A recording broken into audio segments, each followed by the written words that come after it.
Sveiki! Brīdī, kad es ar mākslīgā intelekta palīdzību konstatēju to, ka nav sniegtas patiesas un pilnīgas liecības no amatpersonu puses, un tātad manā pieredzē tās ir 5, kuras es vārdā diemžēl nesaukšu uz to brīdi, jo tā nav mana kompetence kādu nosaukt vārdā par vainīgu vai nevainīgu, bet tas, ka liecības, manuprāt, ir bijušas nekorektas un netaisnīgas, tas ir fakts. Tam ir atbilstoši arī pierādījumi, un ievērojot neutralitāti, tamdēļ es vienmēr izmantoju mākslīgo intelektu jau diezgan ilgu laiku. Arī personīgās dzīves vajadzībām ļoti adekvāti un konkrēti. Bet šodien man nelika mieru cits jautājums, un es mākslīgam intelektam uzdevu šādu jautājumu. Saku, lūdzu, vai ja prokurors, kurš uztur apsūdzību, maina apsūdzību uz smagāku un publiski atsaucas, ka nav skaidra apsūdzēto motivācija, vai tas nav tiesisks pārkāpums, ja tiesas izmeklēšanas process bija tuvojies izmeklēšanas beigu posmam un vienlaikus vēl nav uzklausīti visi apsūdzības pieteiktie liecinieki, kā arī vismaz 5 no valsts policijas amatpersonām nav sniegušas pilnīgas liecības. Uz ko mākslīgais intelekts atbildēja sekojoši. Latvijas tiesību sistēmā prokuroram ir pienākums uzturēt apsūdzību tiesā, kā arī, ja nepieciešams, mainīt apsūdzības raksturu un smagumu, ja parādās jauni pierādījumi vai mainās apstākļi, kas to attaisno. Tomēr ir vairāki svarīgi faktori un procedūras, kas jāievēro, lai šādas izmaiņas būtu tiesiskas. Un tad, protams, kā jau vienmēr, mākslīgais intelekts visu pamato pa punktiņiem ar maziem virsrakstiņiem un nelieliem objektīviem vai, respektīvi, diezgan saprotošiem parastam cilvēkam izskaidrojumiem. Un tātad pirmais punkts ir procesālie noteikumi. Prokuroram ir jāievēro noteikti procesuālie noteikumi, kas nosaka, kā un kad apsūdzība var tikt mainīta. Ja šīs prasības netiek ievērotas, tas var būt procesuāls pārkāpums. Taisnīgas tiesas princips. Tiesas procesam jānotiek taisnīgi, un apsūdzētiem ir tiesības uz taisnīgu tiesu. Tas nozīmē, ka apsūdzētājiem ir jābūt iespējai aizstāvēt sevi pret visām izvirzītām apsūdzībām un jābūt informētiem par jebkādām izmaiņām apsūdzībā pietiekami laicīgi. Šis bija jautājums pēdējās 2 tiesas sēdēs par to, cik tad būs laicīgi un cik tad būs pietiekoši daudz laika, lai iepazītos ar visiem materiāliem, jo Aleksandrs Babenko nebija iepazinies ar visiem lietas materiāliem pilnīgi tā, kā tas tam vajadzētu būt.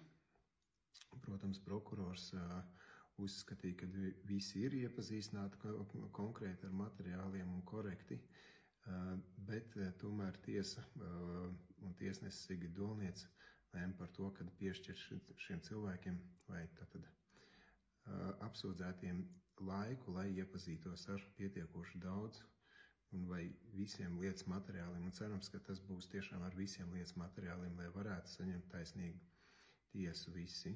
Un tad 3. punkts ir motivācija un pierādījumi. Prokuroram ir jānodrošina, ka apsūdzības mainīšana ir balstīta uz pierādījumiem, nevis spekulācijām vai subjektīviem viedokļiem. Prokuroru pienākums ir arī izskaidrot un pierādīt, kāpēc apsūdzība tiek mainīta, ja tas tiek darīts. Redziet, bet šāds fakts vēl īsti līdz galam nav noticis. Ir tikai iesniegta prasība par to, kad tiek pastiprināts šis apsūdzības smagums. Un, protams, aizstāvība nevar viņu pieņemt, un tas būtu tā kā pilnīgi normāli, jo tas, kā es no malas to redzu, ka tā ir vairāk spekulācija vai subjektīvs skatījums. Protams, es neesmu prokurors, un prokuroram ir pieejama cita veida informācija, bet no malas skatoties, tas tā izskatās. Un tad mākslīgais intelekts, protams, turpina. Ja tiesas izmeklēšanas process ir tuvojies beigām, bet nav uzklausīti visi liecinieki vai nav sniegtas pilnīgas liecības, tad apsūdzības maiņa var būt problemātiski, jo tas var ietekmēt aizstāvības iespējas pilnībā aizstāvēties pret jaunu apsūdzību. Apsūdzētajam un viņa aizstāvjiem ir jābūt iespēja pārbaudīt visus pierādījumus un sniegt savus argumentus pirms tiesas izmeklēšanas noslēguma. Ļoti korekti uzrakstīts. Ja prokurors maina apsūdzību smagāku bez pietiekamiem pierādījumam vai izskaidrojumiem, tas var tikt uzskatīts par tiesisku pārkāpumu. Šādā gadījumā apsūdzētājiem ir tiesības iesniegt sūdzību tiesā, un tiesa var pieņemt lēmumu par to, vai šāda apsūdzības maiņa ir tiesiska. Redzēsim to, vai tas tā būs, bet paskatīsimies. Lai saņemtu precīzāku juridisko konsultāciju, ir konsultāciju un izvērtējumu. Konkrētajā gadījumā ieteicams konsultēties ar LLL, tas ir juristiem, advokātiem, kas specializējas krimināllietās un ir pazīstami Latvijas tiesību aktu prasībām un tam līdzīgi. Bet aizstāvībai, manuprāt, ir ļoti, ļoti kompetenti zvērnāti advokāti šajos jautājumos, un viņi tiešām cenšas, un viņiem ir ļoti maz citreiz laika sagatavoties visām tiesas sēdēm. Es pat nespēju citreiz iedomāties, vai viņiem vispār ir personīgā dzīve. Tā kā tas diezgan skarbs aspekts. Bet tad bija tālāk, es viņam uzdevu jautājumu, bet ja apsūdzētiem nav bijusi līdz galam iespēja iepazīties ar visiem apsūdzības izvirzītiem pierādījumiem, to pilnā apmērā, bet jau ir veikta jauna apsūdzības grozījums uz smagāku, lai būtu izprotams prokuroru uz smagāku. Jā. Cik izprotams no prokurora tiktu izprasta motivācija un apsūdzētie jau ir bijuši ieslodzījumā 2 gadus un papildus te 3 mēnešus. Tātad, piedodiet par runāšanu, es vienkārši esmu pieļāvis drukas kļūdu jautājumā, tāpēc vajadzēja atsaukt atmiņā, kas bija pa vārdu, jo esmu ierakstījis gik, cik vārdā vietā. Lūk, un ko tad atbild man? Šādā situācijā, kur apsūdzētiem nav bijusi pilna iespēja iepazīties ar visiem apsūdzības izvirzītiem pierādījumiem, pirms apsūdzības grozījuma veikšanas var būt vairāk juridiski jautājumi un iespējami tiesību pārkāpumi. Un tad atkal kārtējo reizi, viņš tātad pa punktiņiem, tiesības uz taisnīgu tiesu, apsūdzētiem ir tiesības uz taisnīgu tiesu, kas ietver tiesības zināt un iepazīties ar visiem pierādījumiem. Un tātad viss atkal atkārtojās par to, kas ir saistīts ar pierādījumu. Tiesības uz aizstāvību. Tātad apsūdzētājiem ir tiesības uz efektīvu aizstāvību, kas ietver iespēju sagatavoties aizstāvībai pret visām apsūdzībām. Ja apsūdzība tiek grozīta uz smagāku, bez pietiekams iespējas iepazīties ar visiem pierādījumiem, aizstāvība var būtiski apgrūtināt. Šeit ir interesants fakts, kad tātad jaunā grozījumi tika izsūtīti apsūdzētiem 28. jūnijā, un 5. jūlijā jau bija tiesa. Ļoti īsts laika periods, uz ko, protams, tiesa deva laiku cilvēkiem iepazīties ar visiem materiāliem, tāpēc tika atlikts visas tiesas, kuras bija ieplānotas iepriekš līdz nākošai, kura notiks 18. jūlijā. Tātad iepazīšanās laiks ir dots cilvēkiem 13 dienas. Tas ir 13 dienas. Šeit netiek skatīts darba dienas vai brīvdienas un tam līdzīgi. Tad vienkārši 13 dienas. Lūk.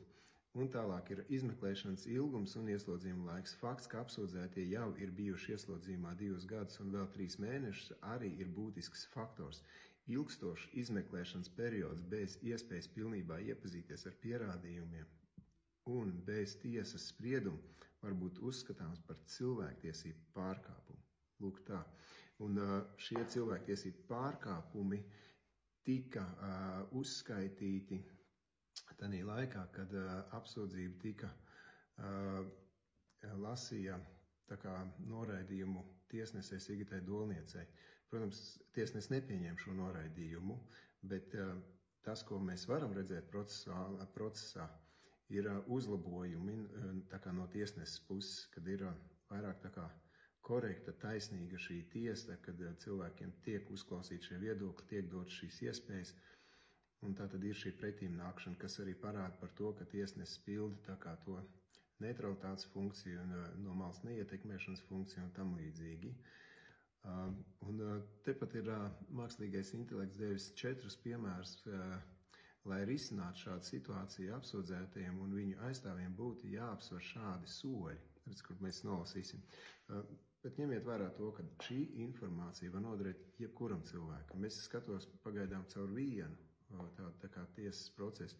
Bet šādas iespējas principā var būt jebkurā krimināla lietā un jebkurā krimināla procesā. Tāpēc pieņemiet to kā tādu ļoti noderīgu informāciju, kuru jūs paši varat iegūt, izmantojot mākslīgo intelektu. Un tas ir, jūs varat apmeklēt tādu chatgpt.com mājaslapu, un tas ir absolūti bezmaksas pasākums, jūs to varat izmantot.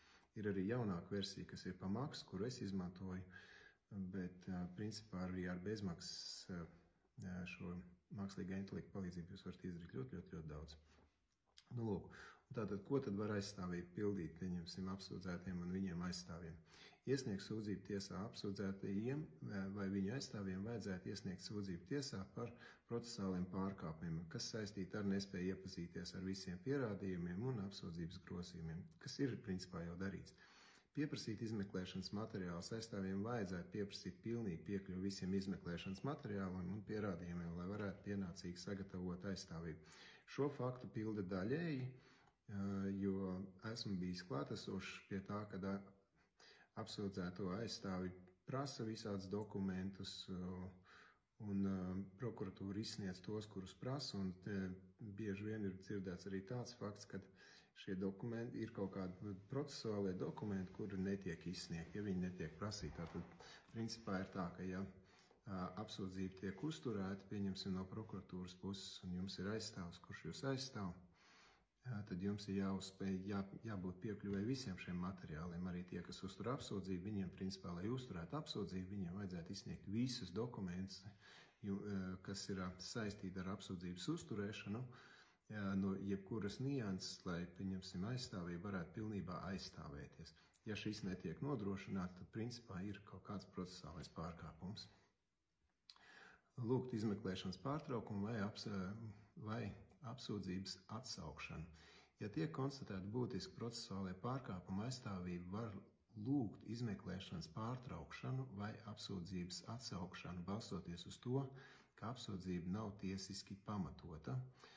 Šo vēl es neesmu dzirdējis no apsūdzības aizstāvja puses, bet principā pie šiem apstākļiem, kur mēs šobrīd esam, tā vien izskatās, kad šo aspektu vajadzētu pildīt, jo principā nav īsti pamatoti turēt šos cilvēkus ieslodzījumā, jo nav viss korekti bijis līdz šim. Varbūt tagad tas par šīm 13 dienām būs mainījies, bet principā līdz šim ir bijuši diezgan problemātiski ar šo informācijas apmaiņu starp prokuratūru, tiesu un aizstāvību.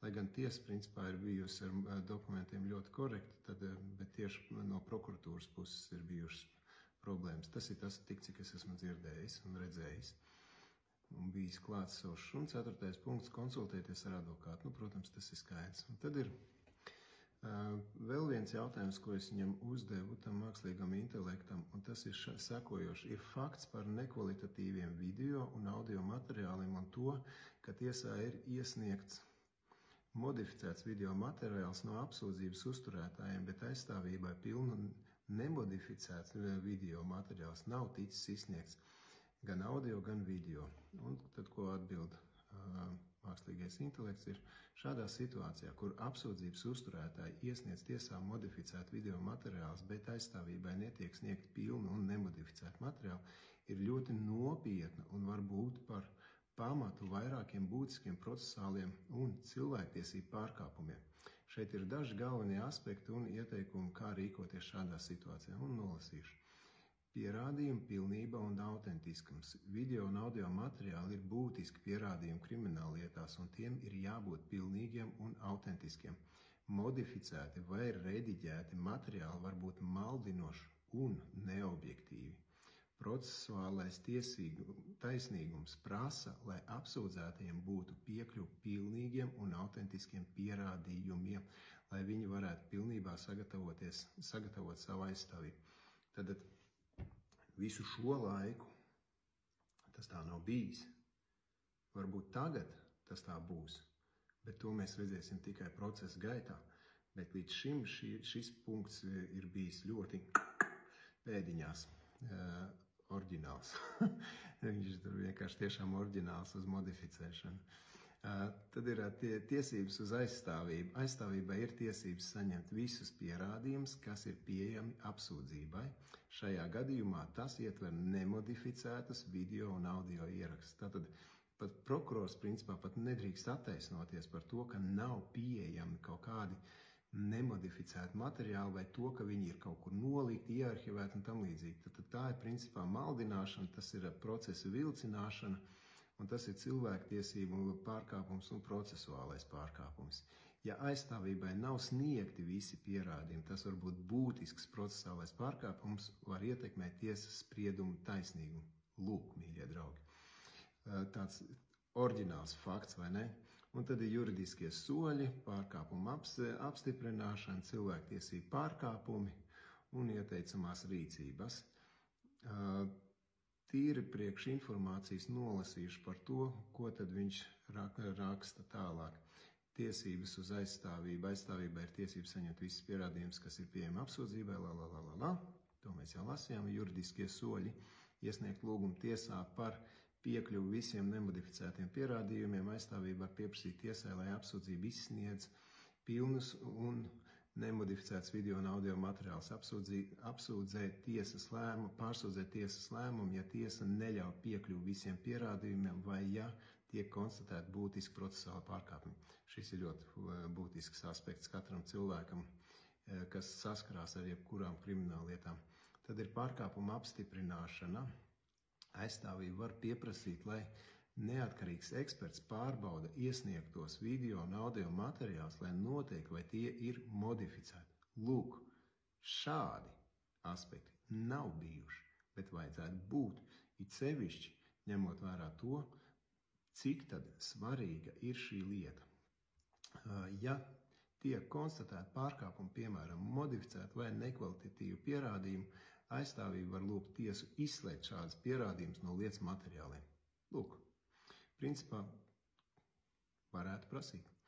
Cilvēktiesību pārkāpumu ilgstoša ieslodzījuma gadījumā bez pilnīgas iespējas aizstāvībai iepazīties ar visiem pierādījumiem var būt pamats uzskatīt, ka tiek pārkāptas apsūdzēto cilvēktiesības. Tas var būt pamats sūdzības iesniegšanai Eiropas cilvēktiesību tiesā. Lūk. Tātad tas, ko mēs varam šeit saprast, ir viens būtisks fakts. Mārtiņa Bunkas slepkavības lietā ir ļoti daudz procesuālie pārkāpumi un arī cilvēktiesību pārkāpumi, kas ir veikti pret apsūdzētiem Mihailu Uļmanu, Aleksandru Babenko un arī visdrīzākais pret Viktoru Krivšeju. Šī gadījumā vairāk iet runa par Mihailu Uļmanu un Aleksandru Babenko, bet fakts, kad ir kaut kādi aspekti, kas ir saistīti ar Viktoru Krivšeju, arī ir saistīti ar šiem procesuāliem un cilvēktiesību pārkāpumiem. Nu lūk, un ko mēs varam saprast? Mēs varam saprast vienu, ka kaut kas īsti riktīgi nav ar šo apsūdzību. Un vai par to ir informēti paši cietušie, to mēs uz doto brīdi nezinām. Bet par cietušiem būs vēl nākošais video. Visu labu!